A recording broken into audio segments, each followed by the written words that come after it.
looking at now Major League Baseball, okay, some of the other scheduled games have come out. Exactly, the Giants and Dodgers are playing on the first day of the season as well as the Yankees and Nationals. And I think baseball is one of the unique sports that there's going to be traveling. So guys are going to be going to different cities actually and getting on airplanes that can cause just an unbelievable amount of problems. I still can't believe baseball decided to take this step. And despite all the players that come forward and aren't going to play, or Scoposi, Nick Markakis, Freeman, Markakis said the reason why he backed out was because he talked to Freeman and hearing in his voice how he felt that this is really scary for him. And I think here in New York, you have the ability for the Yankees and Mets to both be very good and to maybe win a championship even for both teams. So I think it's going to be an exciting thing to watch, but I'm still very hesitant to think how they're going to do it. It doesn't make any logistical sense to me. I can see with hockey, I can see with basketball, but I just don't see how baseball can keep this up. They had a meeting today about the NCAA, about what they're going to do with the schedule. You see, I mean, Stanford University, one of the stalwarts of the West Coast and of the Pac-12 now, I guess they canceled how many? 11 sports programs because they're losing money. So there's the uncertainty of all these other sports. And for baseball, I think they could travel from city to city, ballpark to ballpark. That's going to be something that I think they really city to city, speedy to speedy. Yeah, I think they really should have rethought that. But looking at the teams that I think have the best chance to win, obviously the Yankees. Have you seen how Cole is throwing the ball? He looks pretty good in the Yankee uniform, doesn't he? I'll tell you who looks really, really good, the kid Garcia, which I've been reading a lot about, the way he's been throwing the ball. He will probably be called up. Even with this early season, I could see him as your fifth or sixth starter, and I could see him being called up, moved to the bullpen if there is a playoff run for the New York Yankees. They're comparing and contrasting his skill to Pedro Martinez's, and when they're saying that, and you're hearing it from not just managers and GMs, you're hearing this from the players now. I mean, he struck out Giancarlo Stanton with ease. He struck out Aaron Judge with ease. I mean, every one of these guys that I've seen this kid pitch, and they see the multiple pitches he has, it's been significant. So I'll tell you this right now. The Yankees have a very good chance of winning, but in a short season, any team has a chance of winning, even San Diego. Mm-hmm. And I think, Mark, when you look at that, you're going to see a year as well there. You're not going to see a lot of favorites, not necessarily win their division, but you're going to see some surprise teams in the mix. Micromanaging is probably going to be a big key in a shortened season, especially with all these taxi squad teams. So I feel like that definitely benefits those smaller market teams too. So I think you could definitely see other smaller market teams rise as a result. Teams like the Athletics and the Rays and teams like that, the Angels with Joe Madden. He loves to micromanage everything. So you could definitely see those kinds of teams do it. You'll see some favorites like the Dodgers and the Yankees still, I think, just because they have so much depth where that there's going to be overcome. But again, other favorites that maybe are hyped up might not do it. All right, guys, listen, I got some over-unders for you. I want your opinion on what the final result is going to be, okay? Yes, let's go. Over-unders I'm going to give you. Tell me whether this is going to be an over or under for the total I'm going to give you on the following players, okay? Mm-hmm. Cespedes, 15 homers. Over. Under. I'm worried about him getting hurt. Over. Okay, over. Cole, 8 wins. Under.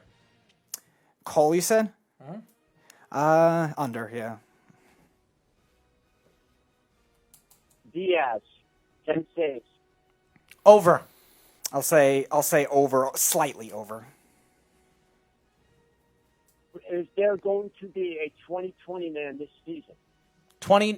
Too early of a season, no. No, I don't see it either, especially with stolen bases dying out, too. And if it is, it's Mike Trout. If it is, it's Mike Trout. I think the one 2020 guy we're going to have is Acuna. Okay. Mike Stanton, I'm listening to it. He was Mike Stanton at one point. Giancarlo Stanton, 10 home runs, over. Over. Over. Staying with Stanton.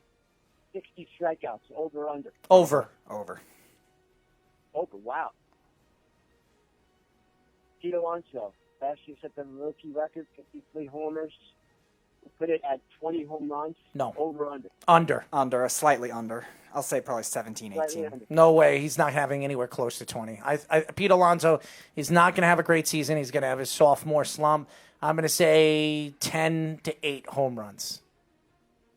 So the player who leads the major leagues in home runs this year, over under 25? Over. Close to 25. I would say a little bit under. All right. And who would that be? Manny Machado. I'll say a guy that swings for the fences all the time and strikes out a ton, Joey Gallo. Joey Gallo, not bad. What about Aaron Judge? Aaron Judge, I think if he stays healthy, he can have between, depending on how hot he gets, between 15 and 20. He'll probably have around 40 RBIs, somewhere around there. What about Goldschmidt?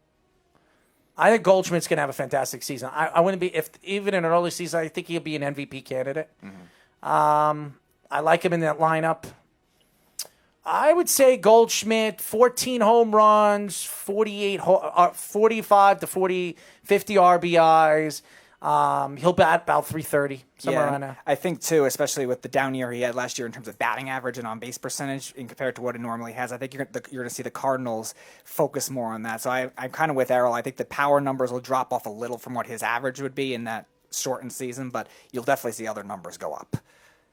Okay, now I'm looking for you guys. 3 guys that you can name. Each three guys that are under the radar guys that will be MVP candidates. Wow. So 3, one of each division, you're saying? Nope. I want 3 guys in each league. Oh, okay. In each what league? In each league, yeah. So 3 American League guys, 3 National League guys that are under the radar. That is an interesting one.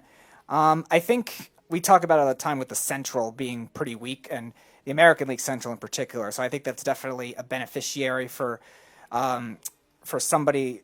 Again, Twins, Indians, and even the White Sox to an extent. How about I'll say Jose Abreu as a sleeper for MVP. He comes back. He was the American League leader in RBIs, I think, 2 years ago. I think he could definitely be it in this kind of shortened season. I think it's definitely one that flourishes with a weaker division with 2 rebuilding teams with the Royals and Tigers. So he's one for me. You still look it up? You want to Go ahead. All right. So he's one for Go through it quick. Yeah. Because we don't need you to put up an almanac of players that you want. Go ahead. All right. So Give me your IL. Gleyber Torres. I think Gleyber Torres is going to be an MVP candidate this year. A lot of people don't realize he's the best player on the Yankees. It's not Aaron Judge. It's not Giancarlo Stanton. It's not even Garrett Cole. This guy is the best, in my eyes, as good as any shortstop there is in baseball. That's why Didi Gregorius is now playing for Philadelphia.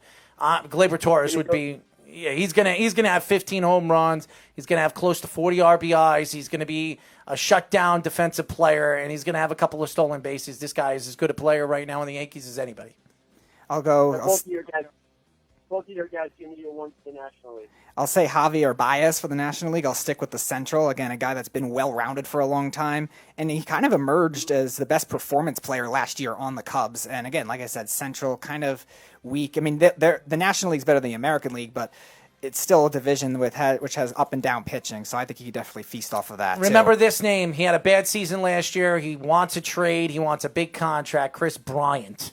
Is a guy that I think is going to have a breakout season this year, even in a short season. He's going to have 20 home runs, a little bit over 20 home runs. He's going to be up for an MVP. I like Chris Bryant absolutely this year in a short season to really prove himself, and he's going to get a big contract. Cool. Great picks, guys. I'm going to give you 2 guys. One from Oakland, Chris Davis. I think he's going to have a bounce back year. I think he's going to lead the American League in home runs and lead Oakland to the American League West title. And then the National League, a guy we had talked about before, Didi Gregorius, I think will be the X factor for Philly and them making the postseason. I like them making the postseason as a wild card, which is for DD both with his bat and with his experience, and finally helping the Phillies get over the stump and into the playoffs once again. So we touched on baseball. We touched a little bit on the NFL. And so you just wanted, I thought you wanted 3 from each league. Well, we can do that, but you got JD your 1, and that's just give him 3. Quick 3, Speedy. All right, I'll stick